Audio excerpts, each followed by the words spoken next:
ẹ káàbọ̀ padà sórí ètò yín ètò wa Al-Hikmat lórí iléeṣẹ́ Orísun iléeṣẹ́ alálùbáríkà mo sọ fún wa ìgbà tí mo ń lọ sókè lọ́wọ́ nísìnyí pé àlejò mi kejì náà wọ́n á wọlé akọrin ní àwọn Hajiya náà wọ́n jẹ́ Hajiya Zulaiha Muhammad Awwal tí gbogbo yẹn mọ̀ sí ìkẹ́ ànábì. Salamu alaykum wa rahmatullahi wa barakatuh. Wa alaikum salam wa rahmatullahi wa barakatuh. A kú palẹ̀mọ́ Ramadan. Àwa nìyẹn. Ọlọ́run á jẹ́ kó bá wa láyà tàlàfíà. Àmín ya Allah. Ọlá ànábì lọ́dọ̀ Ọlọ́run. Àmín. Gẹ́gẹ́ bí akọrin Islam ṣé ẹ ti ṣe rẹ́kọ̀dù rí? Yeah, mo ti ṣe record ní mo ṣe ní December. Okay. And mo dẹ̀ lọ ṣe ní December 2nd. Okay. Alhamdulillah rabbil alamin. Ọlọ́run kó falẹ̀ kí ni táìtù rẹ́kọ̀dù yẹn? Àmín.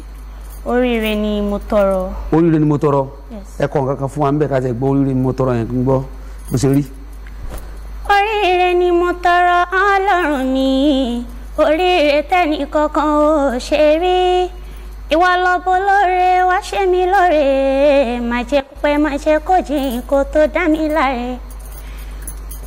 Oore ọ̀tún oore òsì kó má jẹ́ tèmi. Oore wájú oore ẹ̀yìn kó má jẹ́ tèmi. Tí bá wọ wájú kí rere gbà á. Tí bá dé wẹ̀yìn náà kí rere gbà. Má jẹ́ kí n pòfo ọpọlọ́hún mi. Orí ayọ̀ ọ̀rọ̀ ìdùnnú lèmi tọrọ. Alhamdulillah orí ayọ̀ ọ̀rọ̀ ìdùnnú lèmi náà ń tọrọ Ọlọ́run kó sórí ayọ̀ fẹ́ni kọ̀ọ̀kan wa. Àmín ya Allah. Hajiya wa Zulaiha ẹ dákun Ramadan ni wọ́n ń bọ̀ wá yìí. Ramadan nǹkan lẹ̀kùn àwa náà nǹkan lẹ̀kùn ń bọ̀ wá díẹ̀díẹ̀ wẹ́rẹ́wẹ́rẹ́. Kí lẹ ní kí ni ká fi pàdé Ramadan tọdún yìí ẹ bá wa kí Ramadan káàbọ̀. Ramadan jẹ́ kó bá wa láyé. Oṣù ìkẹ́ tọ́lọ́run pọ́nlé. Mọ̀rí àbábí káyà Ramadan. Bí Ramadan náà bó ṣe ń bọ̀ yìí, má jẹ́ ká bóṣù yìí lọ ọbọ̀lọ́hún wa. Àwa tarí bẹ̀rẹ̀ oṣù yìí, iná ní kárí oṣù Ramadan náà. Jẹ́ kí Ramadan kó bá wa láyé Allah, má jẹ́ ká bá Ramadan lọ, àmín. Àmín ya Allah Ọlọ́run má jẹ́ bá Ramadan lọ o.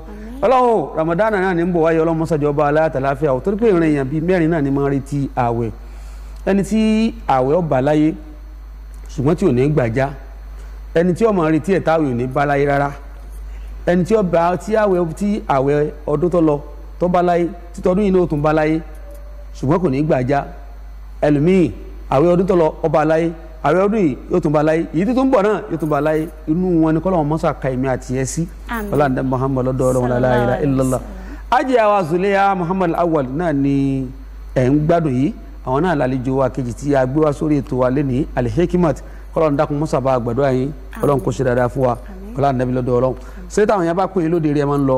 Bẹ́ẹ̀ ni. Insha Allah ọlọ́run kó gbà fún wa gbẹ̀rẹ̀ tó bá fẹ́ rí wọn ẹ bá ti pè mí Insha Allah màá mọ̀ bí màá ṣe fún yín ní nọ́mbà tí ẹ lè pe Hajiya wa Zulaiha sí ṣùgbọ́n mo ń fẹ́lẹ́ yìí náà ta ogbó ẹ̀yin olólùfẹ́ wa lólobó wípé Ramadan ti ń bọ̀ ó ti ń súnmọ́ wa nísìnyí ó kù díẹ̀ ká pàdé ara wa ọlọ́mọsàjọdé bá aláàtàláfíà gẹ́gẹ́ bẹ́ẹ̀ tí wọ́n mọ àwọn ètò wa ń lè ṣe Orísun bí wípé aláwọn àlàálẹ̀ ètò rẹpẹtẹ ìrun pípé ń bẹ nínú àwọn ètò wa ni ẹjí sáàrí ń bẹ nínú àwọn ètò wa ni nínú sáàrí aláwọn tafsirul Qur'an aláwọn oríṣiríṣi àwọn ètò tó ti wà ńlẹ̀ táwọn ọ̀gá wa sọ pé ọwọ́ àdúrà oníhìn mùsùlùmí ni ẹ wọ lọ́la àwọn mùsùlùmí ẹ lọ́ọ́ lè ṣètò nítorí bá fẹ́ kí àwa náà bá wọn fẹ́ àwọn ọ̀gá wa dẹ̀ ti gbà wọ́n ní tẹ́ bá ti kó wa pẹ̀lú ògo Ọlọ́run wọ́n ti fún wa ní gbogbo kọ́dà bẹ́ẹ̀ bá fẹ́ ra láti inú gbogbo bẹ̀rẹ̀ oṣù Ramadan tó fi dópin kọ́ má sọ nǹkan mìíràn lórí sùn ju ọ̀rọ̀ Islam lọ wọ́n ní kò sí wàhálà tẹ́ bá ti kówó rẹ̀ wá àwọn ọ̀gá wa ti yọ̀ǹda abẹ́rẹ́ bẹ́ẹ̀ àkọlọ́ ńdàkùn mọ́jèlé sẹ́nà ọba jẹ́ ẹ̀yin ọmọ ìyá mi ẹ̀yin ló wá kù sí lọ́wọ́ o ẹ pè mí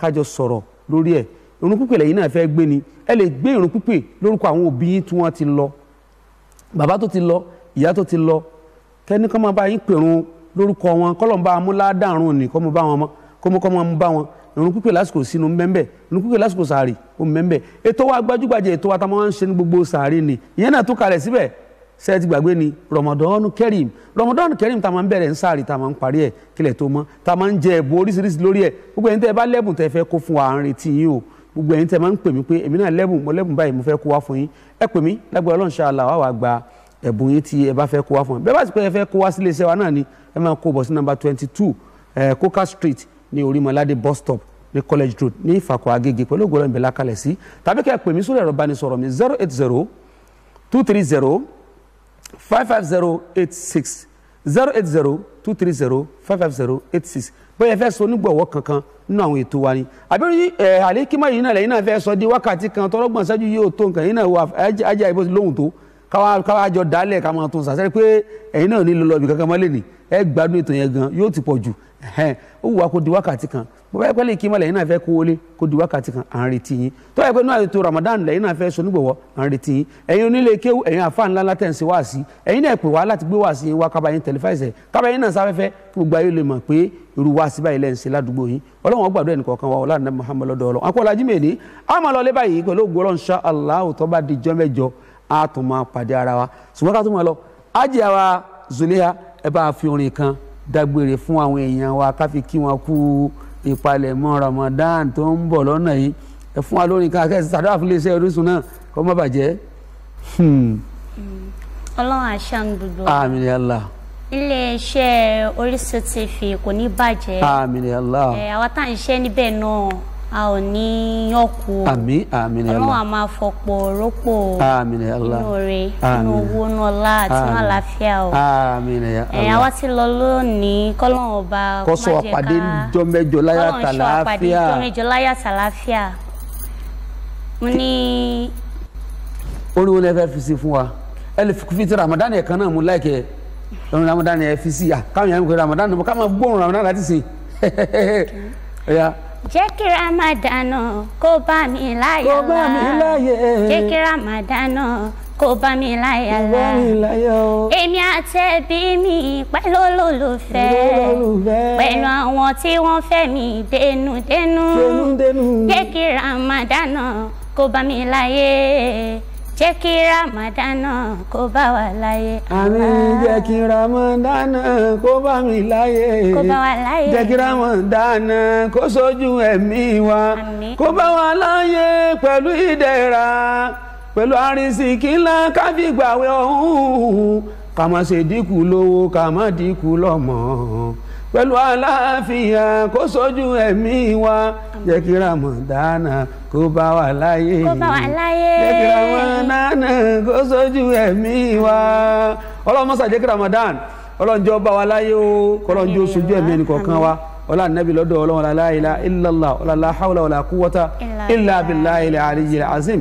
Ẹ má gbàgbé o gbogbo ẹni tẹ́ bá fẹ́ kẹ́bùn wá fún wa ẹ tètè kó wá fún wa o Ọlọ́run gbàdúrà ẹnì kọ̀ọ̀kan wa ọlá nàbí Muhammad lọ́dọ̀ Ọlọ́run la ilaha illallah. Gbogbo yẹn àfa wa nílọrin àfa wa lálùkùránì gẹ́gẹ́ bẹ́ẹ̀ ti ṣe lẹ́sìn àtúnretí lọ́dún yìí náà bàbá wa Standard Group of Company bàbá wa Dr. Ahmed Salahuddin à ń retí ẹ̀yin náà gẹ́gẹ́ bẹ́ẹ̀ ti máa ṣe fún wa ìyá wa Damorish alájà wa Khadija tí wọ́n ń ta bàtà ní Agége à ń retí ẹ̀yin náà bẹ́ẹ̀ ṣe máa ń ṣe fún wa lọ́dọọdún alájà wa Jilani à ń retí Ọlọ́run gbàdúrà ẹnì kọ̀ọ̀kan wa ọlá nàbí Muhammad lọ́dọ̀ Ọlọ́run la ilaha illallah. àmọ́ lọ́ba yìí tó bá di jọ́ mẹ́jọ a ó tún máa pàdé lórí ètò yìí ètò wa Al-Hikima Al-Hikima Al-Hikima ètò tó ń kọ́ ni lọ́gbọ́n masala wa ila liqa.